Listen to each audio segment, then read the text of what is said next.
ప్రభునందు ప్రియమైన దేవుని సంగమా, ఈ ఆరాధనలో పాల్గొన్న మీ అందరికీ మన ప్రియ ప్రభువును, మన ప్రియమైన రక్షకుడు యేసుక్రీస్తు వారి జీవము గల నామములో నేను శుభములు తెలియచేస్తున్నాను. త్రియేక దేవుడు మనల్ని ప్రేమించి మనకు అనుగ్రహించినటువంటి శ్రేష్టమైన సమయాన్ని బట్టి దేవునికి వందనాలు చెల్లిస్తున్నాను. ఈ ఉదయ ఆరాధనలో నూతనంగా పాల్గొన్నటువంటి సభ్యులందరికీ ప్రభు యొక్క ప్రేమను బట్టి సంఘ సహవాసంలోనికి నా ఆహ్వానాన్ని నేను అందిస్తూ ఉన్నాను. త్రిత్వంలోని 11వ ఆదివారంగా ఈరోజు ప్రభు సన్నిధిలో మనము ఆరాధన చేసుకుంటున్నాం.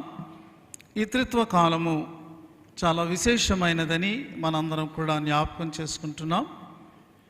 ఈ కాలంలో మనము చేసేటటువంటి ముఖ్యమైనటువంటి 2 పనులు ఏమిటి అంటే, దేవుని వాక్యాన్ని మనం వింటూ ఈ వాక్యము ద్వారా మన విశ్వాసంలో మనం బలపడడం, మన విశ్వాసాన్ని మనము బలపరుచుకునేటటువంటి క్రమంలో మనం ఉండడం. రెండవది ఏమిటంటే, ఈ కాలంలో మన విశ్వాసాన్ని మనము బహిరంగంగా ప్రకటించటం. కాబట్టి ఈ సంవత్సరంలో అర్ధకాలము త్రిత్వకాలంగా మనం ఆచరిస్తూ ఉన్నప్పుడు ఈ కాలాన్ని ఏర్పాటు చేసినటువంటి ఉద్దేశం ఇదని మనం తెలుసుకొని దానిని అవలంబించడానికి మనము ప్రయత్నం చేసినట్లయితే మన ఆధ్యాత్మిక జీవితాలకు మేలు, అలాగే మన చుట్టూ ఉన్న అనేక మందికి రక్షణ భాగ్యం కలుగుతుంది. ఈ దిన లేఖన భాగాలలో పాత నిబంధన లేఖన భాగంలో నుండి ఒక వచనాన్ని చదివి ప్రార్థించుకొని ధ్యానంలోనికి మనము వెళ్దాం. సమూయేలు 2వ గ్రంథం 22వ అధ్యాయం 29వ వచనం. సమూయేలు 2వ గ్రంథము 22వ అధ్యాయము 29వ వచనం. యెహోవా, నీవు నాకు దీపమై ఉన్నావు, యెహోవా చీకటిని నాకు వెలుగుగా చేయును. తలలు వంచి చిన్న ప్రార్థన చేసుకుందాం. కృపాభరితుడు అయిన మా తండ్రి, మీ ఘనమైన నామమును బట్టి మీకు వందనాలు చెల్లిస్తున్నాము. నాయనా, ఇదిగో మీ ప్రజలు ఇక్కడ మీ కొరకు వేచి ఉన్నారు. ఆరాధనలో మీ ఆత్మ సహాయాన్ని మాకు అనుగ్రహించారు. నాయనా, మీ మాటలు ఆలకించడానికి మేము ఆయత్తపడుచు ఉన్నాము. మీ వాక్కు ద్వారా మమ్మల్ని దర్శించండి, మా హృదయములను స్పర్శించండి ప్రభువా. మమ్మలను బలపరచండి నాయనా. మేము మిమ్మల్ని మాత్రమే చూడగలిగే దృష్టిని మాకు ఇవ్వండి. మీ స్వరమును మాత్రమే వినగలిగేటటువంటి వినికిడి శక్తిని మాకు దయచేయండి. ఈ సమయమందు నా నోటి మాటలు, మా అందరి హృదయ ధ్యానములు మీ దృష్టికి అంగీకారములుగా ఉండినట్లు సహాయము చేయమని యేసుక్రీస్తు దివ్యమైన నామంలో ప్రార్థించి వేడుకొంచున్నాము తండ్రి, ఆమేన్. ప్రభునందు ప్రియమైన దేవుని బిడ్డలారా, దావీదు దేవునిని స్తుతిస్తూ అందులో భాగంగా ఈ గొప్ప మాటను ఆయన తెలియచేస్తూ ఉన్నాడు. దేవునితో అంటున్నాడు, యెహోవా నీవు నాకు దీపమై ఉన్నావు అని అంటూ, రెండవ మాట యెహోవా చీకటిని నాకు వెలుగుగా చేయును అని కూడా అంటున్నాడు. చీకటి, వెలుగు అనేటటువంటి ఈ అంశాలు అనేక సార్లు మనం వింటాం. చీకటి కష్టానికి, బాధకు, ఒంటరితనానికి, లేకపోతే అనేకమైనటువంటి ఇలాంటి వ్యతిరేకమైనటువంటి పరిస్థితులకు అది గుర్తుగా ఉంది. మరి ముఖ్యంగా పాపానికి గుర్తుగా ఉంది. వెలుగు దేవుడు అనుగ్రహించే విడుదలకు, రక్షణకు, సంతోషానికి, స్వేచ్ఛకు గుర్తుగా ఉంది. దావీదు జీవితంలో ఎదురైనటువంటి చీకటి ఏంటి? ప్రియమైన వారలారా, దేవుడు అన్ని విషయాల్లో మనల్ని గమనిస్తున్నారని మనకు తెలుసు. మన యొక్క స్థితిగతులు, మన స్వభావం, మన ప్రవర్తన ఆయన గమనిస్తాడు. ఈ దేవుడు మన పాపాన్ని మాత్రమే చూచేవాడు కాదు, మన మంచితనాన్ని కూడా చూచేవాడు. దానినే దావీదు ఈ కీర్తనలో ఆయన పాడుతున్నాడు. దావీదు తరువాత ఈ భాగమంతా కూడా ఒక కీర్తనగా యెరూషలేము దేవాలయంలో ఇశ్రాయేలు ప్రజలు వారు పాడుతూ ఉండేవారు. వారి యొక్క కుటుంబాలలో, గృహాలలో కూడా పాడుకుంటూ ఉండేవారు. 18వ కీర్తనగా ఇది కీర్తనల గ్రంథంలో మనం చూడగలం. ఏమంటున్నాడు అంటే, నా నీతి, నా నిర్దోషత్వము వీటిని నా దేవుడు చూస్తున్నాడు, వాటికి ప్రతిఫలం ఇస్తున్నాడు. నేను దేవుని మార్గాల్ని అనుసరిస్తున్నాను, భక్తి లేనివాడుగా నేను లేను. దేవుని న్యాయవిధులను నేను లక్ష్య పెడుతున్నాను. ఆయన కట్టడలను త్రోసివేయలేదు.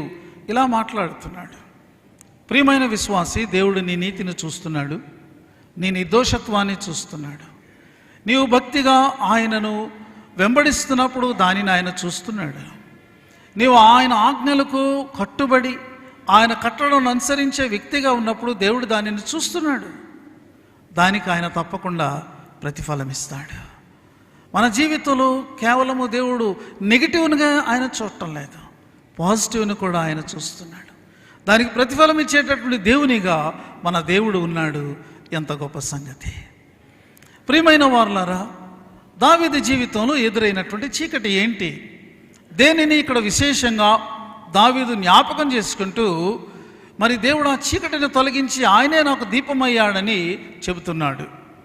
ఆ కాంటెక్స్ట్ని మనం గమనించినట్లయితే ఈ అధ్యాయంలో మొదటి వచనాన్ని మనం చదువుకుంటే మనకు అర్థమవుతుంది. 22వ అధ్యాయము మొదటి వచనం. యెహోవా తన్ను సౌలు చేతిలో నుండి తన శత్రువులందరి చేతిలో నుండి తప్పించిన దినమున దావీదు ఈ గీతవాక్యములను చెప్పి యెహోవాను స్తోత్రించెను. కాంటెక్స్ట్ మనకు అర్థమవుతుంది. అతడు మరి సౌలు చేతిలో నుండి, ఇతర శత్రువుల చేతిలో నుండి తప్పించబడ్డాడు. వాటిని జ్ఞాపకం చేసుకుంటూ స్తోత్రం చేస్తున్నాడు. గీత వాక్యములను అతడు చెప్తున్నాడు. అంటే ఒక గీతం వలె అతడు పాడుతూ ఉన్నాడు, వ్రాసుకున్నాడు. ప్రియమైనటువంటి వాళ్ళ ఒక్క వచనం చాలా చిన్నదిగా మనకు అనిపించవచ్చు, కానీ అంత చిన్న అనుభవం కాదండి. సౌలు చేతిలో నుండి, తన శత్రువులందరి చేతిలో నుండి దావీదు విడిపించబడ్డాను అని అంటున్నాడు. సౌలు దావీదును ప్రాణాన్ని వెదికాడు. అతని ప్రాణాన్ని తీయడానికి అతడు ప్రయత్నం చేశాడు అని మనందరూ కూడా తెలుసు. ఏ సమయం నుండి అంటే దావీదు గొల్యాతుపై అత్యద్భుతమైనటువంటి విజయాన్ని పొందిన సమయం మొదలుకొని సౌలు మరణించే వరకు కూడా సౌలు దావీదును వెతుకుతూనే ఉన్నాడు. అతనిలో చాలా అసూయ రేగింది. ఇదిగో తన యొక్క రాజ్యాన్ని ఎక్కడ దావీదు ఆక్రమించుకుంటాడో అనేటటువంటి విపరీతమైనటువంటి ఆందోళన అతనిలో చోటు చేసుకుంది. రాజ్య పరిపాలన కన్నా, ప్రజలకు సుభిక్షమైనటువంటి పాలనను అందించడం కన్నా అతడు తన యొక్క సింహాసనాన్ని కాపాడుకోవడంలో దావీదు ఎక్కడ ఉంటే అక్కడికి వెళ్ళాడు. ఇదిగో పలానా అరణ్యంలో ఉన్నాడు, లేకపోతే పలానా మరి ఆ యొక్క కొండ గుహల్లో దాగి ఉన్నాడంటే తన సైన్యాన్ని వేసుకుని ఒక దావీదును వెతకడానికి సౌలు వెళ్ళాడు. ఎంతకాలం ఇలా జరిగింది అని మనం ఆలోచన చేస్తే స్కాలర్స్ ఏమంటున్నారంటే, బహుశా గొలియాతు మీద దావీదు విజయం సాధించినప్పుడు అతని వయసు 15 సంవత్సరాల నుండి 19 సంవత్సరాల మధ్యలో ఉండవచ్చు. అతడు సింహాసనాసీనుడైనప్పుడు, సౌలు చనిపోయిన తర్వాత అతడు సింహాసనాన్ని అధిష్ఠించినప్పుడు దావీదు వయసు 30 సంవత్సరాలు ఉండవచ్చు.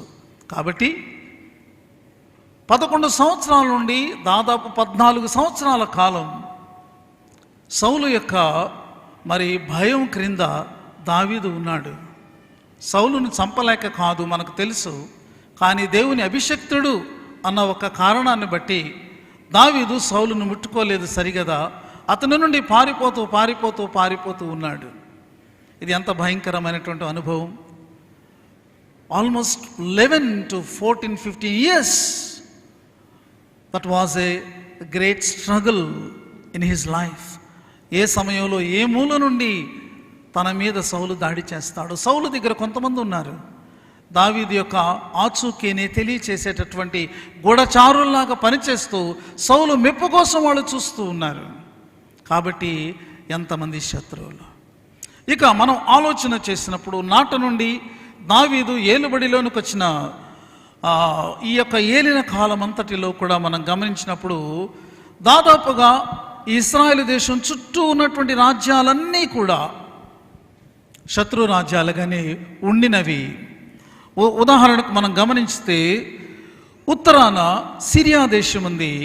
సిరియా మరి ఈ దేశం మీద ఎప్పుడు దండెత్తడానికి ప్రయత్నం చేసేది. అలాగే నార్త్ ఈస్ట్ వైపున ఇంకొక వ్యక్తి ఉన్నాడు. మరి ఆ రాజ్యం పేరు సోబా అని తెలుగులో వ్రాసి ఉంది. హదదెజరు అనేటటువంటి వాడు మోనార్క్. అతను ఎప్పుడూ కూడా ఈ దేశం మీద ఒక కన్ను వేసి ఉంచిన వాడుగా ఉన్నాడు. ఇక తూర్పున అమ్మోను అనేటటువంటి దేశం ఉంది. అలాగే సౌత్ ఈస్ట్న మోయాబీలు, ఎదోమీయులు అనేటటువంటి వారు ఉన్నారు. అదే రీతిగా సౌత్ వెస్ట్న అమాలేకీలు ఉన్నారు. ఇక వెస్ట్న ఫిలిష్తీలు ఉన్నారు. గమనించండి, శత్రువుల చేత చుట్టుముట్టబడినటువంటి స్థితిలో దావీదు ఉన్నాడు. కానీ దావీదు వారందరి మీద కూడా విజయాన్ని సాధించాడు. ప్రియమైనటువంటి వారలారా, ఇలాంటి విజయాన్ని సాధించినటువంటి సందర్భంలో అతడు ఈ యొక్క గీత వాక్యాలను పలికాడు అని మనం తెలుసుకోవాలి. సమస్య వచ్చినప్పుడు, లేకపోతే సవాలు కలిగినప్పుడు, యుద్ధం చెలరేగినప్పుడు, అపాయం కలిగినప్పుడు చేయవలసింది ఏంటి? దావీదు ఏం చేశాడు? దేవుని సన్నిధిలో ప్రార్థన చేసుకున్నాడండి. దేవుని మీద ఆధారపడ్డాడు. దేవుని యందు విశ్వాసం ఉంచాడు. అలాంటి ఒక ఆధ్యాత్మిక లేకపోతే అంతరంగపు సిద్ధపాటుతో, విత్ ఏ ప్రిపరేషన్, అలాంటి చక్కటి సిద్ధపాటుతో అతడు యుద్ధరంగంలోనికి వెళ్ళాడు. యుద్ధంలోనికి వెళ్ళినప్పుడు తన శక్తి మీద ఆధారపడలేదు, తన నైపుణ్యం మీద ఆధారపడలేదు, లేకపోతే నేను చేయగలను అనేటటువంటి ఒక స్వంత ధైర్యం మీద ఆధారపడి వెళ్ళలేదు. ప్రార్థన చేసుకున్నాడు, దేవుని మీద ఆధారపడ్డాడు, దేవుడు నాకు విజయాన్ని ఇవ్వగలడు అని విశ్వసించాడు. అతడు యుద్ధరంగంలోనికి వెళ్ళి మరి గొప్ప యుద్ధాలు చేశాడు. అయితే యుద్ధకాలం ముగిసింది, జయములు సాధించబడ్డాయి. ఇప్పుడు నెమ్మది కలిగింది, క్షేమము కలిగింది, సమాధానం కలిగింది. ఇప్పుడే చేస్తున్నాడు, దేవునిని స్తుతిస్తున్నాడు, దేవునికి కృతజ్ఞత చెల్లిస్తున్నాడు, దేవుని గురించి సాక్ష్యాన్ని పలుకుతున్నాడు. మన జీవితంలో ఎన్నో రకాలైన సవాళ్ళు ఉండొచ్చు. యుద్ధం చెలరేగినట్టుగా శత్రువు మన మీద చెలరేగవచ్చు. ఎన్నో ఛాలెంజెస్ మనము ఫేస్ చేస్తూ ఉండొచ్చు. ఎన్నో రకాలైనటువంటి వ్యతిరేక పరిస్థితులు మనకు వస్తూ ఉండవచ్చు. మీలో ఎంతోమంది ఉద్యోగాలలో ఉన్నారు, వ్యాపారాల్లో ఉన్నారు, అనేక రంగాల్లో పనిచేస్తున్నారు. మరి అక్కడ మీకు సమాధానం ఉందా? అక్కడ మీకు ఛాలెంజ్ ఉందా? మీరు నివసిస్తున్నటువంటి ప్రాంతంలో మీ చుట్టూ ఉన్నటువంటి వారి ద్వారా మీకు కొన్ని సవాళ్ళు ఉండి ఉండవచ్చు. కాబట్టి ఇలాంటి పరిస్థితులన్నింటిలో ఎలా నేను ఫేస్ చేయగలను అని ఎప్పుడూ అనిపిస్తూ ఉండవచ్చు. ఈరోజు దావీదు మనకు ఒక మార్గాన్ని చూపిస్తూ ఉన్నాడు. ప్రార్థన చేసుకో, దేవుని మీద ఆధారపడు, దేవుడు నీ పక్షాన ఉన్నాడని నీవు నమ్ము. ఆ తర్వాత నీ ప్రయత్నాన్ని, నీవు చేయవలసిన దాన్ని నీవు చేయి, దేవుడు నీకు తోడుగా ఉంటాడు అని అంటున్నాడు. అలాగే ఆ కాలం ముగిసిన తర్వాత, వాటిలో మనము జయము సాధించిన తర్వాత మనము చేయవలసినటువంటిది ఇక అయిపోయింది అని మనం ఫ్రీ అయిపోవడం కాదు, లేకపోతే దేవుణ్ణి మర్చిపోవడం కాదు. Take time to thank God, take time to praise the Lord, take time to express all the good works of God as a testimony, become a witness. దేవుని కొరకు సాక్షిగా నీవు మారు అని అంటూ ఉన్నాడు.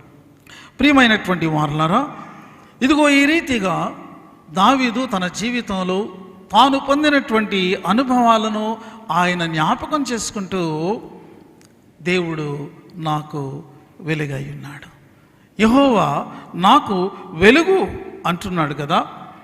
యెహోవా చీకటిని నాకు వెలుగుగా చేయను, యెహోవాయే నాకు దీపం. నీ జీవితంలో, నా జీవితంలో మనకు వెలుగును అనుగ్రహించగలిగినటువంటి వెలుగైనటువంటి దేవుడు మనకున్నాడు. దేవుడు వెలుగై ఉన్నాడు, ఆయనందు ఎంత మాత్రమును చీకటి లేదు అని వ్రాయబడి ఉంది. యేసు ప్రభు వారి లోకంలోనికి వచ్చినప్పుడు ఆయన చెప్పినటువంటి మాట, నేను లోకమునకు వెలుగై ఉన్నాను, I'm the light of the world. నన్ను వెంబడించువాడు చీకటిలో నడువక జీవపు వెలుగును కలిగి ఉంటాడు అని ప్రభువారు చెప్పారు. మన దేవుడే మనకు వెలుగండి. ఆయన తన వెలుగును తన వాక్కులో ఉంచాడు కాబట్టి ఆ వాక్కు మన పాదములకు దీపంగా, మన త్రోవకు వెలుగుగా ఆయన అనుగ్రహించాడు. ఈ దీపాన్ని మనం కోల్పోతే మన జీవితం అంధకారమయం, ఏమీ కనబడదు, అగమ్య గోచరం, అన్ని వైఫల్యాలే, అన్ని అపజయాలే, అంతా జీవితమంతా కూడా చిందర వందర అయ్యేటటువంటి పరిస్థితి. దీపముగా ఉన్న నీ దేవుణ్ణి నీవు కోల్పోకూడదు. ఆ దేవుని వెలుగులో నీవు సంచరించాలి. ఆ దేవుని వెలుగులోనే నీ యొక్క జీవితాన్ని నీవు జీవించవలసిన అవసరత ఉన్నది. ఆయన పరిపూర్ణమైనటువంటి వెలుగు. ఇదిగో ఆయనలో వెలుగుండెను, జీవముండెను, ఆ యొక్క జీవము మనుషులకు వెలుగై ఉండెను అని యోహాను సువార్తికుడు వ్రాస్తున్నాడు. నిజమైన వెలుగు ఉండెను, ఆ వెలుగు లోకంలోనికి వచ్చుచు ప్రతి మనిషిని వెలిగించుచుండెను అని కూడా యోహాను సువార్తికుడు వ్రాస్తున్నాడు. ఒక మనిషిని వెలిగించగలిగినటువంటి ఏకైక శక్తి యేసు ప్రభువుకు మాత్రమే ఉన్నది. ఎందుకంటే ఆయనే నిజమైనటువంటి వెలుగు కాబట్టి మన జీవితాలను ఆయన వెలిగిస్తాడు. మనల్ని కూడా ఆయన దీపాలుగా మారుస్తాడు. ప్రకాశవంతంగా ఆయన కొరకు ప్రకాశించేటట్టు ఆయన చేస్తాడు. మన జీవితంలో ఉన్నటువంటి ప్రతి చీకటి తెరలను ఆయన తీసివేయగలుగుతాడు.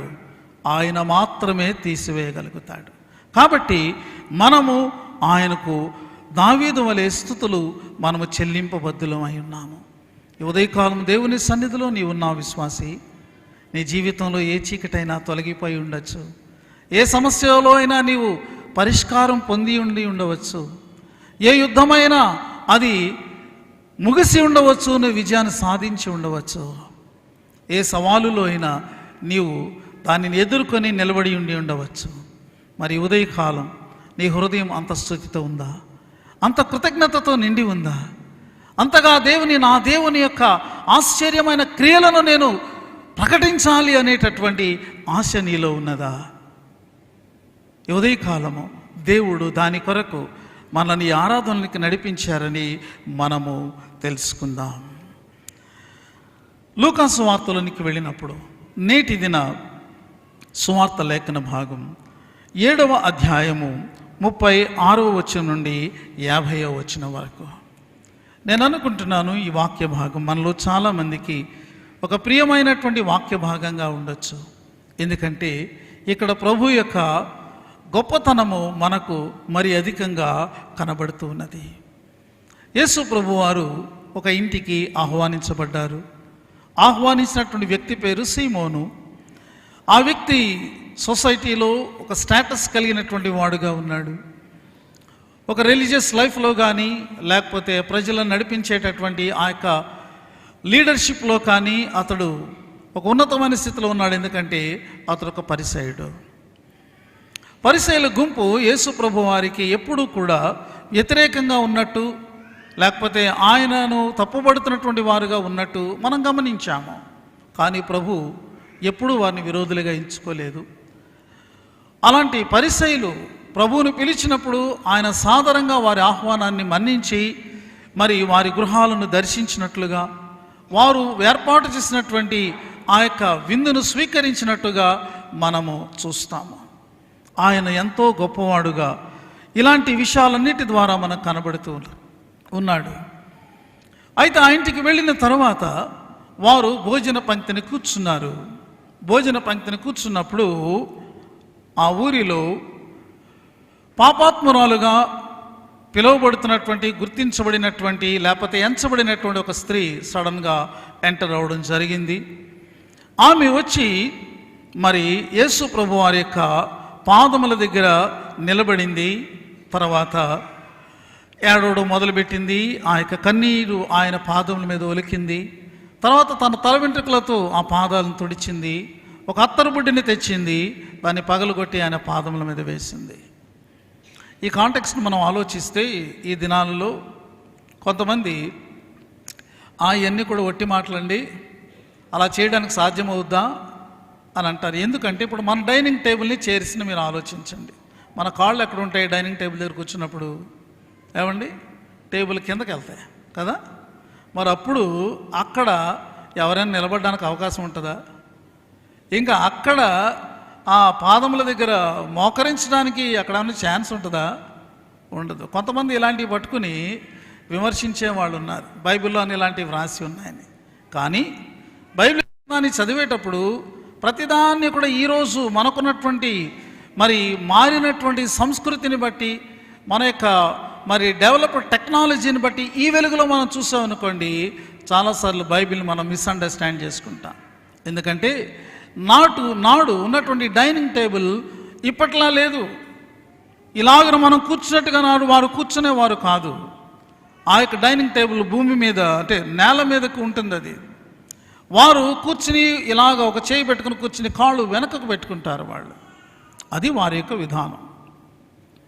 ప్రియమైన వారులారా, అలాంటి సందర్భంలో ఈ స్త్రీ వచ్చి ప్రభు యొక్క పాదములను కన్నీటితో తడిపి తల వెంట్రుకలతో తుడిచి పాదములను ముద్దు పెట్టుకుని ఆత్తరు వాటికి పూసింది. తర్వాత పిలిచినటువంటి పరిసయ్యుని యొక్క మనస్సులో చెలరేగుతున్నటువంటి ఆలోచనలన్నీ మనకు తెలుసు. అతడు తనలో తాను అనుకుంటూ ఉన్నాడు, ఈయన ప్రవక్తని నేను ఎంతో పెద్ద గొప్పగా ఊహించుకున్నాను, తీరా చూస్తే తను ముట్టుకుంటుంది ఎవరో కూడా తెలియట్లేదు, పాపాత్మురాలు కదా, ఈయన ఎలాగా ఆమెకు అలాంటి ఆపర్చునిటీ ఇస్తున్నాడు, నేను ఈయన గురించి చాలా ఎక్కువగా అనుకున్నానేమో అని బహుశా అతని మనస్సులో అతడు యేసుప్రభు వారి గురించి అనుకుంటూ ఉండవచ్చు. అతని మనసులో ఏమనుకున్నాడు ఇక్కడ క్లియర్గా వ్రాయబడి ఉంది.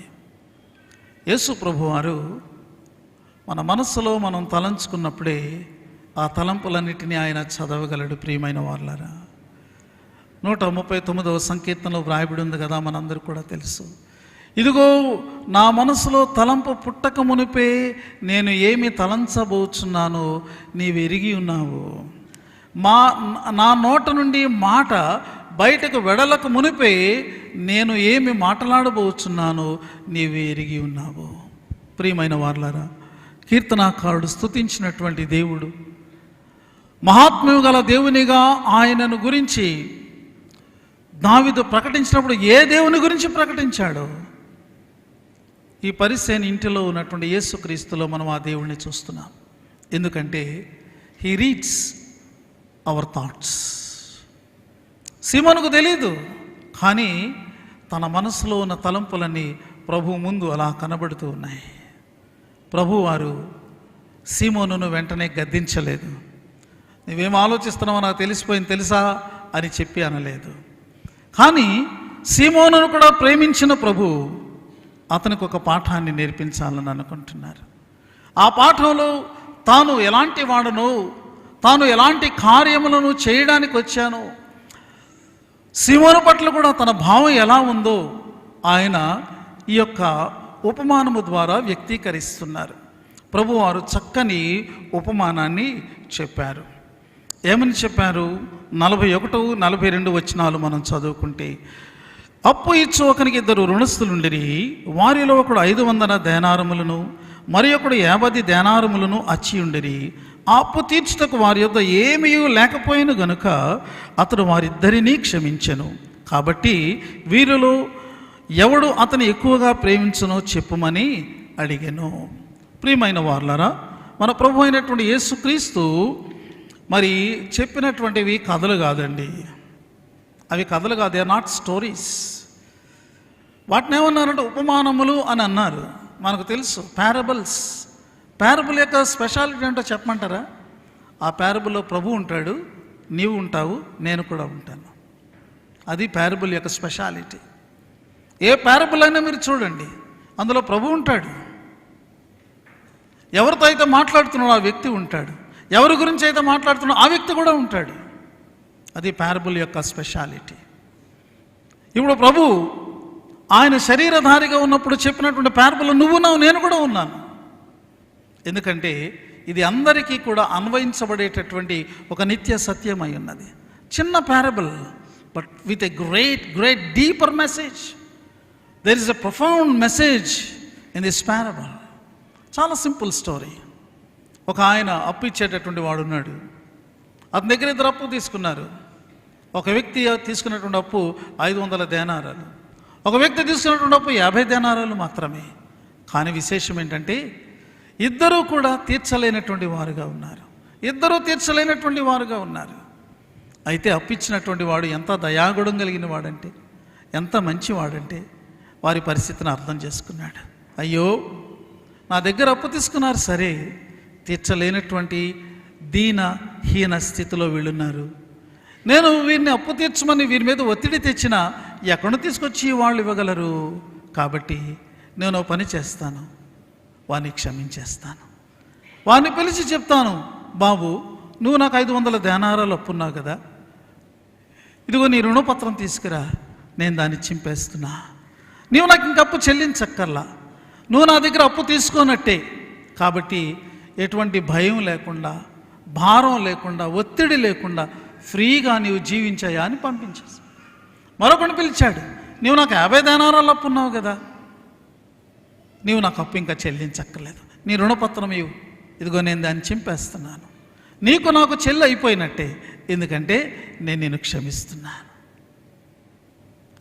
ఫ్రీగా జీవించు, అప్పు చెల్లించాలి అనేటటువంటి భయంతో, భారంతో నువ్వు జీవించొద్దు అని అన్నాడు. ఎంత దయాగుణం, ఎంత మంచి గుణం! అప్పు తీసుకున్న వారి ఎడల ఆలోచన కలిగినటువంటి ఒక యజమానుడిగా అతనున్నాడు. వారు అలాగననే ఆ భారంతో జీవించకూడదు అనేటటువంటి భావన కలిగి ఉన్నాడు. అతడే ఇనిషియేషన్ తీసుకున్నాడు. వాళ్ళు వచ్చి, అయ్యా మేము చెల్లించలేమయ్యా, క్షమించయ్యా అని అడిగారా? వాళ్ళు అడగలేదు. ఎందుకంటే ఖచ్చితంగా అప్పు చెల్లించాలి అనేటటువంటిది ధర్మబద్ధమైనటువంటి విషయం. చూశాడు, అతనికి అర్థమైపోయింది వారికి కండిషన్. కాబట్టి వారిని పూర్తిగా క్షమించేశాడు. అయితే ప్రభువారు ఇప్పుడు ఒక మరి ఆయన అడుగుతున్నప్పుడు ఒక భేదం ఇద్దరిలో తీసుకుని వస్తున్నారు. ఇప్పుడు ఇద్దరు క్షమించబడ్డారు కదా, ఇద్దరు అప్పు అది కొట్టివేయబడింది కదా, వారిద్దరిలో ఎక్కువగా అప్పు క్షమించినటువంటి వాడిని ఎవరు ప్రేమిస్తారు అని అన్నారు. సింపుల్ ఆన్సర్ కదా. దాని కొరకు మనం పెద్ద గ్రంథాలు చదవక్కర్లా, లైబ్రరీకి వెళ్ళక్కర్లా, మేధావుల దగ్గరికి వెళ్ళక్కర్లా. ఎవరు అప్పు అయితే ఎక్కువ క్షమించబడిందో ఆటోమేటిక్గా వాడు ఇంత అప్పు క్షమించేశాడు, 500 దేనారాలు. ఎంత గొప్పవాడని అతని కృతజ్ఞత యొక్క పరిమాణం చాలా అధికంగా ఉంటుంది. అదే సమాధానం సీమోను చెప్పాడు. ప్రియమైనటువంటి వాళ్ళరా, ఉపమానం యొక్క భావాన్ని, తాత్పర్యాన్ని మనం అర్థం చేసుకుందాం. అప్పు ఇచ్చినవాడు ప్రభు. 500 దేనారాలు అప్పు పడినటువంటి వ్యక్తి ఆ స్త్రీ. 50 దేనారాలు అప్పు పడినటువంటి వ్యక్తి సీమోను. అయితే ఈ అప్పు ఏంటి? వాళ్ళు దేవుని ఆ ప్రభువు ముందు వాళ్ళు ఎలాగున్నారు అంటే, క్రింద వ్రాయబడింది, క్షమించబడింది ధన రూపంలో ఉన్నటువంటి అప్పు కాదు, క్షమించబడింది వారి యొక్క పాపములు. చూసారా, ఇది ఉపమానం యొక్క తాత్పర్యం. ఈ స్త్రీని గురించి ఆ ఊరిలో ఏమనుకుంటున్నారు? పరిసయుడు ఏమనుకుంటున్నాడు అంటే, పాపాత్మురాలు, షీ ఈజ్ ఎ సిన్నర్. మరి సీమోను పవిత్రాత్ముడా? మనం అలాంటి సర్టిఫికెట్ అతనికి ఇచ్చేయచ్చా? లేకపోతే ఈ స్త్రీని చూసి పాపాత్మురాలు అంటున్న వాళ్ళందరూ కూడా చాలా పవిత్రమైనటువంటి వాళ్ళందరికీ ఆ సర్టిఫికెట్ మనం ఇవ్వచ్చా? పరిశుద్ధ గ్రంథమైన బైబిల్ ఏం చెప్తుంది అంటే, అందరూ పాపము చేసి దేవుడు అనుగ్రహించు మహిమను పొందలేకపోతున్నారు. All have sinned. అదే అధ్యాయంలో, రోమా 3వ అధ్యాయంలో ఏమంటారు అంటే, నీతిమంతుడు లేడు, ఒక్కడును లేడు. దెర్ ఇస్ నన్ రైచియస్, ఒక్కడు కూడా లేడు. అంటే అందరూ పాపాత్ములే. ఈ భూమి మీద జన్మించిన ప్రతి ఒక్కడు కూడా దేవుని మార్గాన్ని తప్పిపోయిన వాడుగా ఉన్నాడు. కాబట్టి everybody is a sinner. A sinner cannot call other person as a sinner thinking that he is a pure person. నేను ఎవరినైనా పాపాత్ముడని పిలుస్తున్నానంటే, నన్ను నేను వాళ్ళకంటే బెటర్గా ఎంచుకుంటూ నేను పరిశుద్ధునిగా ఎంచుకుంటున్నాను అన్నమాట. దేవుడు ఏమాత్రము దానిని అంగీకరించడం లేదు. అయితే ఈ యొక్క పాప జీవితంలో వేరియేషన్స్ ఉంటే ఉండొచ్చు. అప్పులో వేరియేషన్స్ ఉన్న ఒకడు 500 దేనారాలు, ఒకడు 50 దేనారాలు.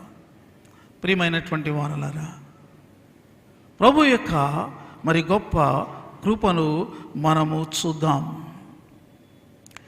ఈ ఉపమానం యొక్క మరి ఇది కంప్లీట్ అయిన తర్వాత మనం గమనిస్తే, అసలు నేను అనుకుంటాను ఈ ఉపమానాన్ని ఆలోచించినప్పుడు 500 దేనారాలు అప్పు చేసినటువంటి వ్యక్తి చాలా చాలా బీద స్థితిలోనూ కష్టస్థితిలోనూ ఉండి ఉండవచ్చు. అంత అప్పు చేసేసాడు, కానీ అది తీర్చలేకపోయాడు. అతను మనం ఎలా సమర్థించవచ్చు అంటే, ఇంత పెద్ద అప్పును ఎలా తీరుస్తాడు? అప్పు ఎక్కువే, చాలా కష్టంలో చేశాడు, కానీ దాన్ని సమకూర్చుకోలేకపోతున్నాడు. కాబట్టి 500 దేనారాలు తీర్చలేకపోతున్నాడు అంటే మనం అతను ఒప్పుకోవచ్చు. కానీ కేవలం 50 దెనారీ తక్కువే కదా. ఆ తక్కువ కూడా తీర్చలేకపోతున్నాడంటే ఈ వ్యక్తికి స్థితి ఇంకెలాంటిదో చూడండి మీరు. ఎక్కువ నోడు చెల్లించలేకపోయాడంటే ఓకే, కానీ ఆ కొద్ది అప్పును కూడా నువ్వు చెల్లించలేకపోతున్నావు అంటే ఆ కొద్ది కూడా నీ దగ్గర లేదు అని అర్థం. ఇప్పుడు పరిసయ్యుని యొక్క స్థితి ఏంటంటే, ఈ సీమోను యొక్క స్థితి ఏంటంటే 50 దేనారాలే చెల్లించేయచ్చుగా. ఈ అప్పును అది 50 దేనారాలైనా 500 దేనారాలైనా చెల్లించలేనటువంటి స్థితిలోనే ఉన్నట్లు మనము గమనించగలం. నేను చేసేవి చిన్న చిన్నవే, నేను వాళ్ళంతా కాదు అని అనుకునే వాళ్ళు ఉంటారు. వాళ్ళంత చెడ్డ వ్యక్తిని కాదు, వాళ్ళంత అవిధేయుణ్ణి కాదు, వాళ్ళంత భక్తిహీనుణ్ణి కాదు అని మరొకళ్ళని పక్కకు తెచ్చుకుని కంపేర్ చేసుకుని ఊహించుకుంటూ ఉండే వారు ఉండొచ్చు. కానీ నీవు రుణస్థుడివే. నీవు కూడా.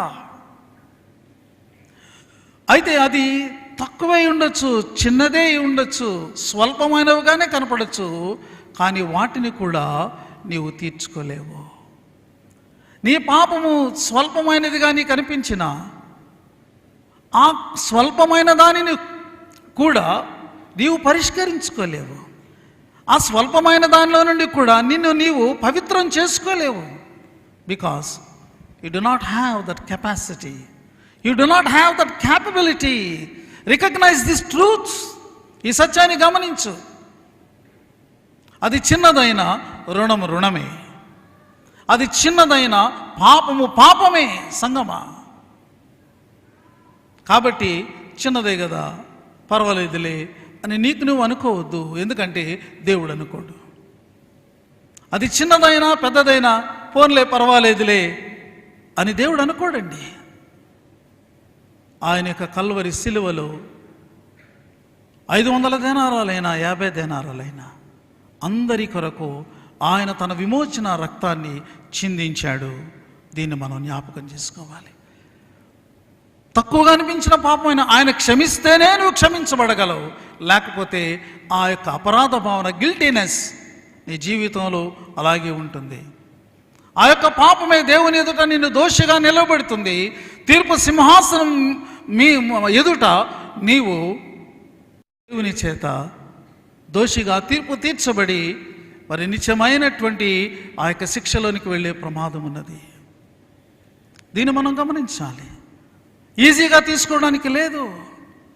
సీమోను, నువ్వు 50 దేనారాలైనా నీవు రుణస్థుడువే, కానీ నీ రుణాన్ని నువ్వు తీర్చుకోలేని ఆ యొక్క బలహీన స్థితిలో ఉన్నావు. నేను నిన్ను క్షమిస్తే తప్ప. కానీ ఉపమానం చూడండి, ఆ యొక్క అప్పు ఇచ్చినటువంటి వాడు ఇద్దరిని క్షమించేశాడు. అంటే ప్రభు ఏం చెప్తున్నారు? సీమోను, నిన్ను కూడా నేను క్షమించానయ్యా. నీవు నన్ను పిలిచావు, నీవు నన్ను చేర్చుకున్నావు, నీవు అప్ టు ద మార్క్ లేవు. అయినా నీ ఎడల నా భావం ఏంటో తెలుసా? క్షమాపణ భావం. I forgive you. ఆ ఉపమానంలో అప్పు ఇచ్చినవాడు ఏ విధమైనటువంటి షరతులు లేకుండా క్షమించినట్టు నేను నిన్ను క్షమిస్తున్నాను సీమోను అని అంటున్నాడు. ప్రియమైన వాళ్ళరా, సీమోను ఆ క్షమాపణను రికగ్నైజ్ చేశాడా? ఆ క్షమాపణను అతను రిసీవ్ చేసుకోగలిగాడా? That is the question. That is the question. అతని ట్రీట్మెంట్ మనందరికీ కూడా తెలుసు. ఎలా ట్రీట్ చేశాడు? పిలిచాడు యేసుని, మరొక బోధకుడుగా ఎంచుకున్నాడు. లేకపోతే అందరి చేత గుర్తించబడుతున్నాడు కాబట్టి నేను కూడా పిలిచి ఒకసారి భోజనం పెట్టేస్తే నేను కూడా గౌరవించినట్టు ఆయన భావిస్తాడని సీమోను అనుకున్నాడు, మనకు తెలియదు. కానీ ఆయనను ఒక యూదియ సాంప్రదాయం ప్రకారంగా ఎలాగున వాళ్ళు రిసీవ్ చేసుకుంటారు, అట్లీస్ట్ అలా కూడా రిసీవ్ చేసుకోలేదు. ఆయన వచ్చినప్పుడు ఆయన పాదాలు కడుక్కోవడానికి నీళ్ళు ఇవ్వలేదు, ఆయనను ముద్దు పెట్టుకోలేదు, అంటే అది ఒక ఆహ్వాన సంకేతం. ఆయన తల మీద నూనె పెట్టలేదు, ఆయన లోపలికి ఆహ్వానించవలసినటువంటి రీతిగా ఆహ్వానించలేదు. వేరస్ దిస్ ఉమన్, ఈ స్త్రీని చూడండి, ఆమె ఒక్క మాట కూడా మాట్లాడలేదండి. There was complete silence. మాటలు లేవు, కానీ ఆమె క్రియలు మాట్లాడాయి. ఆమె కన్నీటితో ఆయన పాదాలను ఆమె తడిపింది. You know the tears, the language of tears is so effective, is so strong. కన్నీరు ఒక భాష. అది ఎంత శక్తివంతమైనదో మీకు తెలుసా? అది ఎంత బలమైనదో మీకు తెలుసా? ఒక భక్తుడు అన్నాడు, శరీరాన్ని కోస్తే రక్తం వస్తుంది, ఆత్మకు గాయమైతే కన్నీరు వస్తుంది అన్నాడు. కన్నీరు ఆత్మ కార్చే రక్తమట. చూసారా, ఆమె హృదయం పగిలింది, ఆమె ఆత్మ గాయాలతో నిండి ఉంది. ఇప్పుడు దానంతటినీ కూడా కన్నీటి రూపంలో ఆయన పాదముల మీద ఆమె కుమ్మరిస్తూ ఉన్నది. సంగమా, నీ ప్రతి కన్నీటి బొట్టు దేవుని ఎదుట ఆయన బుడ్డెలో భద్రపరిచి ఉంచాడు. ప్రతి కన్నీటి బొట్టు బరువైనదిగా ఆయన చూస్తున్నాడు. It carries so much of weight. నీ కన్నీరు వ్యర్థం కాదు. నీవే సందర్భంలో, నువ్వు ఏ విషయంలో దేవుని ఎదుట యథార్థంగా నీ ఆత్మ గాయపడిన కారణంగా నీవు కార్చే కన్నీరుందే, దేవునికి దాని బరువు తెలుసు, దాని వెనకాల ఉన్నటువంటి బాధ తెలుసు, దాని వెనుక ఉన్నటువంటి పశ్చాత్తాప భావం తెలుసు ఆయనకు. ఆయన దానిని స్వీకరించాడు. ఈమె ఆయన పాదాలని తన తల వెంట్రుకలతో తుడిచింది. ఆయన పాదాలని ముద్దు పెట్టుకుందయ్యా, నీవు తప్ప నా జీవితాన్ని వెలిగించేవారెవరు? నా జీవితం చీకటిమయం. ఆమె ఏం పాపం చేస్తుందో మనకు తెలియదు, అది మనకు అనవసరం. కానీ తన పాపాన్ని తను గుర్తించింది. ఆయన పాదాల మీద పడి ఆయనను ఒప్పుకుంటూ, ప్రభువా, నా జీవితాన్ని వెలిగించగలిగిన వాడువు నీవే, నా పాపాన్ని తొలగించు. ఇది ఆమె యొక్క భావం. ప్రభువు తన దగ్గర ప్రశస్తమైనటువంటి అత్తరు ఆయన పాదాల మీద పూసింది. ప్రియమైనటువంటి వాళ్ళారా, ఇలాంటి స్థితిలో ఉన్నటువంటి తన్ను ప్రభు క్షమించాడన్నప్పుడు ఆమె హృదయం ఆయన పట్ల అత్యధికమైనటువంటి కృతజ్ఞతా భావంతో నిండి ఉండదా? అత్యధికమైనటువంటి ఆరాధనా భావం ఆమెలో ఉండదా? అత్యధికమైనటువంటి ప్రేమ భావం ఆమెలో ఉండదా? ఖచ్చితంగా. కాబట్టి ప్రభు ఉపమానం చెప్పడం ద్వారా ఆమెను క్షమించారు. తర్వాత ఆమెను పిలిచి క్షమాపణ ప్రకటన చేసి సమాధానంతో పంపించారు. సీమోను క్షమాపణ ప్రకటించబడినా, ఈ ఉపమానం ద్వారా నేను నిన్ను కూడా క్షమిస్తున్నానని చెప్పినా, అతడు ఇంకా ఆ స్త్రీని గురించి తక్కువగా ఎంచుకుంటూ తనను గురించి ఎక్కువగా ఎంచుకునే స్థితిలో మునిగిపోయి ప్రభు క్షమాపణను రిసీవ్ చేసుకోలేక అలా ఉండిపోయాడు. ఉదయకాలం మన పరిస్థితి ఏంటి? మనం ఎలా ఉన్నాం? దావీదు జీవితంలో దేవుడు నీతిని చూశాడు. ఈ స్త్రీ జీవితంలో పతనమైన స్థితిని దేవుడు చూశాడు. ఆ నీతిని అంగీకరించాడు. ఇదిగో ఈమె యొక్క పశ్చాత్తాపాన్ని అంగీకరించి ఈమెను తన బిడ్డగా, తన కుమార్తెగా చేర్చుకున్నాడు. ప్రియమైన వాళ్ళరా, ఒకవేళ ఇలాంటి అనుభవాన్ని మనం పొంది ఉంటే, క్షమాపణ అనుభవాన్ని మనం పొంది ఉంటే, రక్షణ అనుభవాన్ని మనం పొంది ఉంటే, దేవునికి స్తోత్రం. ఇప్పుడు మనం ఏం చేయాలి? రోమా పత్రికలో పౌలు చెప్పినట్లుగా, ఇదిగో వినుట వలన విశ్వాసం కలుగును, విశ్వాసము క్రీస్తు యొక్క వాక్యం వల్ల కలుగును. ఈ వాక్యాన్ని ప్రకటించేవాడు ఉండాలి, ప్రకటించేవాడిని పంపించేవాడుగా ఉండాలి. సంఘం అనేటటువంటిది ఒక మిషనరీ ఇన్స్టిట్యూషన్ లాంటిది. మిషనరీస్ ఇక్కడ నుంచి లేవాలి, మిషనరీస్ ఇక్కడ నుంచి బయటికి వెళ్ళాలి, వాక్యాన్ని ప్రకటించాలి. మిషనరీస్ అంటే ఎవరు? ఫాదర్ హైర్ గారు మాత్రమేనా? మెన్నోపి వ్యాలెట్ గారు మాత్రమేనా? Today you are a missionary, today I'm a missionary. Missionary అంటే ఒక మిషన్తో ఉన్నటువంటి వారు, సువార్త ప్రకటించే మిషన్తో ఉన్నటువంటి వారు. వినుట వలన విశ్వాసము కలుగును. ఏమి వినుట వలన అంటే ఇదిగో ఈ సువార్త వినుట వలన. ఏ విశ్వాసం అంటే రక్షణకరమైనటువంటి విశ్వాసం, అది వల్ల సాధ్యం.